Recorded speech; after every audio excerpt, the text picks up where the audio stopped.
Então, pessoal, até agora a gente viu então a integral de uma função, né, sobre uma curva, né, que é a integral de linha, e vimos agora então a integral de linha sobre um campo de vetores, né? Então, como que é a expressão? É bem parecido, só que aqui a gente quer chamar a atenção que tem uma diferença entre as duas, e a gente vai entender agora qual a relação entre uma e outra, tá? Então a gente tem aqui, ó, a integral de linha com relação ao comprimento de arco, que a gente viu primeiro. A gente tinha uma curva, né, de um intervalo fechado AB até um conjunto aberto ômega do plano, e aí eu tinha uma função definida sobre esse conjunto aberto chegando em R, né? Então a integral de linha dessa função sobre essa curva, né? Então a notação é a integral sobre gama da f ds, né? O ds aqui vai representar esse comprimento de arco, tá? E é dado pela integral de a até b de f sobre gama de t vezes o módulo, né, a norma do gama linha de t, tá? Que é o vetor tangente aqui, tá? Então essa integral aqui é a integral de linha que a gente viu primeiramente, né? Onde f é uma função de duas variáveis. Aqui, pessoal, o que a gente acabou de ver é a integral de linha sobre um campo de vetores, tá? Então a notação, ó, é f com a flechinha para indicar que é um campo de vetores, dr com a flechinha também, tá? Para indicar aqui também que a gente tem aqui um deslocamento vetorial, tá? Sobre a curva gama.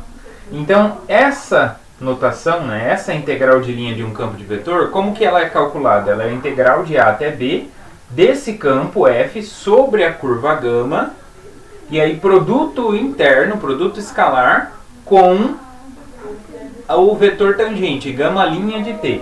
Então olha a diferença, né? Aqui o f aqui é um campo de vetores, então para cada ponto da curva do plano, a gente tem um vetor do plano. Então aqui é uma função, né, uma transformação do R2 para o R2, tá? Não mais de R2 para R, que nem a gente tinha aqui. Aqui é de R2 para R2. Então por isso que a gente tem o produto interno aqui, porque quando a gente faz o produto interno de dois vetores, o que a gente obtém vai ser um número, né, uma função real. Então vai cair em R, então é por isso que eu posso integrar. Como vai cair em R, eu posso integrar essa função, vai depender apenas de uma variável, t, certo? Então essa aqui é a ideia. Então aqui a gente usa a norma, né, do vetor tangente gama linha, e aqui a gente usa o próprio vetor gama linha, tá? Então qual é a relação de uma para outra? Como que eu posso obter uma a partir da outra? Então vamos observar agora. Então agora a gente vai ver uma relação entre a integral de linha de um campo vetorial e a integral de linha com relação ao comprimento de arco, né? Essa é a integral de linha de um campo de vetores e essa é a integral de linha com relação ao comprimento de arco.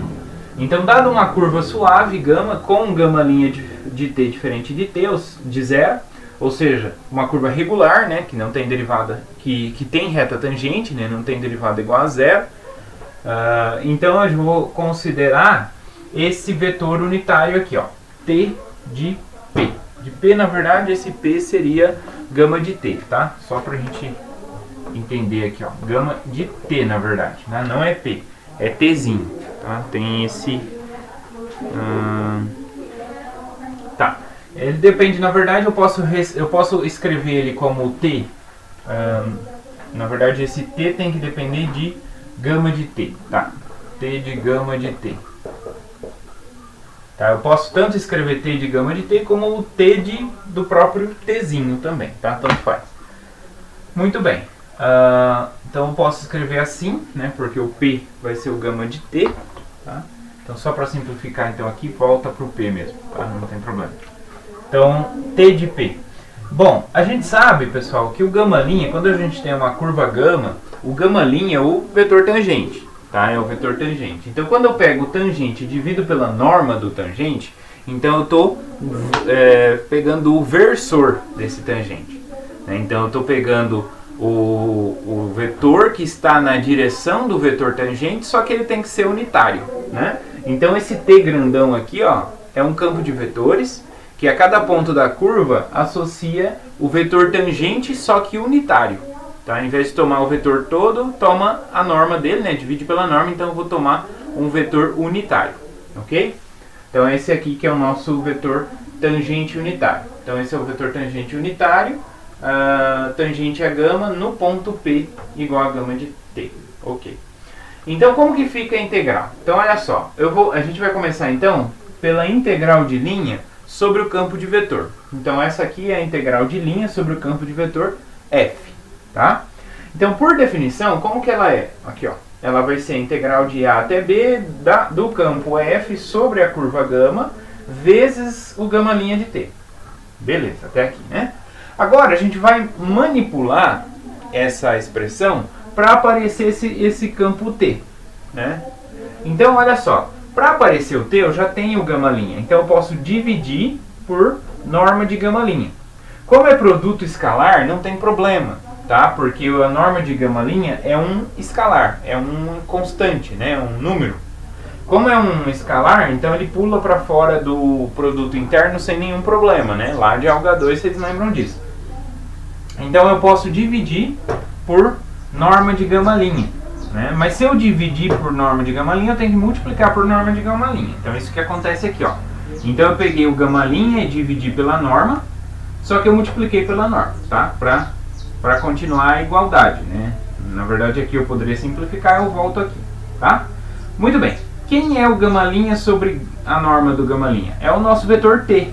Então esse aqui é o T barra, né? T de gama de T, né? Vamos voltar aqui a expressão, tá? Para ficar mais claro. Tá? É T de gama de T. Aqui é um gama. Ok? Então, essa expressão toda aqui, ó, é exatamente o nosso vetor tangente unitário T. Então eu só troquei por T, tá?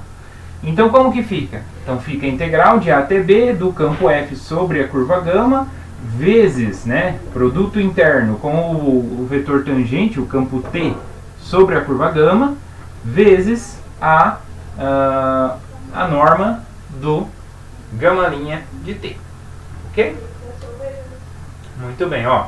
Apareceu a norma do gama linha que a gente tinha lá, e aqui a gente tem um produto. Esse produto aqui é exatamente uma função que depende de T. Então qual é a função que a gente está relacionando? Exatamente o produto interno dos dois campos, né? Do campo F com o campo T, tá? Então olha só, vai ficar então o campo F sobre gama, produto interno com o campo T, e aí ó, esse norma de gama linha dt, isso é exatamente o nosso ds pela notação, né? Pela notação isso é o ds. O ds é exatamente essa expressão, norma do gama linha dt. Então por isso que a gente coloca ds aqui, tá? Então vai ficar a integral sobre gama dessa função ds. Então essa daqui seria a nossa função f, quando a gente vai comparar. Né? Então se eu comparar, então a integral de um campo de vetores vai coincidir com a integral de linha de uma função, mas qual função? Exatamente o produto interno entre o campo f e o campo tangente unitário. O campo tangente unitário existe para qualquer curva, né? Então esse produtinho aqui dentre os dois é uma função. Então a integral de linha sobre um campo coincide com a integral de linha sobre uma função f, né? Pelo comprimento de arco. Mas que função f? Exatamente o produto interno entre o campo f e o campo t, que é o tangente unitário. Então, resumindo, o trabalho realizado, né, para deslocar uma partícula sobre a curva gama, agindo sobre um campo de forças F, vai ser exatamente essa integral, né, sobre o comprimento de arco aqui. Então, vai ser a integral dessa função, que é o produto interno entre o campo F e o campo T, ds. Beleza? Então, essa aqui é a ideia, tá, pessoal? Então, sempre lembrando, né, que o gama linha é o tangente, né, o tangente à curva naquele ponto, como a gente viu lá em cálculo 2, tá?